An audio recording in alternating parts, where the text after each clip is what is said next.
comme un mec charismatique au parcours incroyable et de fil en aiguille, sur la base de son CV ultra bullshit, Jeff a réussi à devenir PDG de plusieurs énormes entreprises et il a empoché des millions et des millions.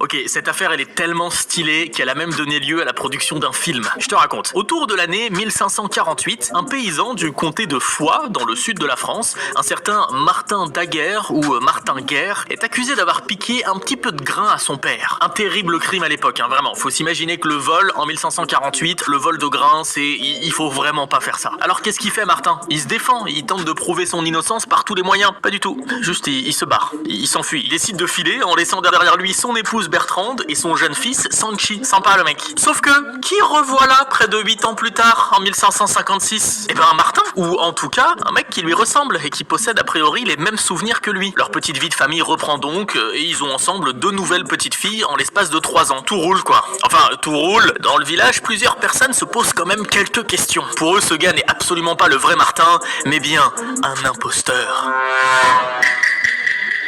Un soldat qui passait par là affirme même un jour qu'il connaît le vrai Martin et que ce dernier a perdu l'une de ses jambes à la bataille de Saint-Quentin en 1557. Ça ne peut donc pas être cet homme. À partir de là, l'histoire va très loin. Un procès est ouvert alors même que les sœurs et l'épouse de Martin confirment qu'il est bien lui-même. Celui qui instruit l'affaire, un certain Jean de Coras, leur donne néanmoins raison. Si, mesdames et messieurs, cet homme est bien celui qu'il prétend être. Pas de chance, c'est pile l'instant que choisit le vrai Martin Daguerre pour se pointer. On sait pas comment il a fait pour débarquer exactement à ce moment-là, mais ouais, Martin, une jambe en moins, est bien là. L'imposteur n'a plus le choix, il avoue, il se confesse, et on le sait, faut avouer à moitié. Non, je déconne, le mec est pendu. L'histoire raconte que le vrai Martin aurait ensuite refusé de pardonner à son épouse, affirmant qu'elle aurait quand même pu se rendre compte de la supercherie. Vous en pensez quoi, vous, de cette histoire ?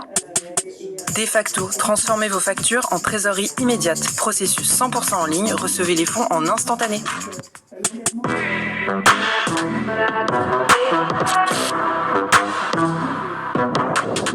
Il y a de grandes chances pour que cette histoire-ci te parle. Voici Frank Abagnale Jr., un maître de l'arnaque rendu célèbre par le film Arrête-moi si tu peux de Spielberg. Cet homme sévit dans les années 60 et son truc à lui, c'est la duperie. Il parvient super tôt à arnaquer la société aérienne Pan American World Airways et à se faire passer pour un pilote en transit. Ça semble un peu anecdotique, sauf que ça lui permet, entre ses 16 et 18 ans, de prendre des centaines de vols et de parcourir gratuitement près d'1 million de kilomètres. Et le tout en étant à chaque fois logé gratuitement par la compagnie. Perso, je trouve ça complètement fou, c'est évidemment quelque chose qu'on pourrait pas faire de nos jours. Les mémoires de ce type racontent également qu'il a encaissé des tas de faux chèques et endossé plein d'identités différentes au cours de cette période de sa vie. Il fait par exemple croire qu'il est pédiatre et chope un poste de surveillant des internes dans un hôpital de Géorgie. Il dit aussi être diplômé d'Harvard et donc décroche un travail chez le procureur de Louisiane. Enfin bref, l'homme est incroyable, c'est un véritable caméléon. Une bonne partie des polices du monde est d'ailleurs à cette époque-là à sa recherche. Si bien que quand il se fait attraper en 1969, t'as carrément une douzaine de pays qui exigent son extradition. Après ça, il va passer de prison en prison, réussissant parfois à s'échapper pendant les transferts pour se faire attraper de nouveau quelques mois plus tard. Il y a même une histoire qui raconte qu'il a réussi à sortir d'un avion en démontant les toilettes de l'appareil. À partir de 74, Frank a pu sortir de prison à condition d'aider le gouvernement américain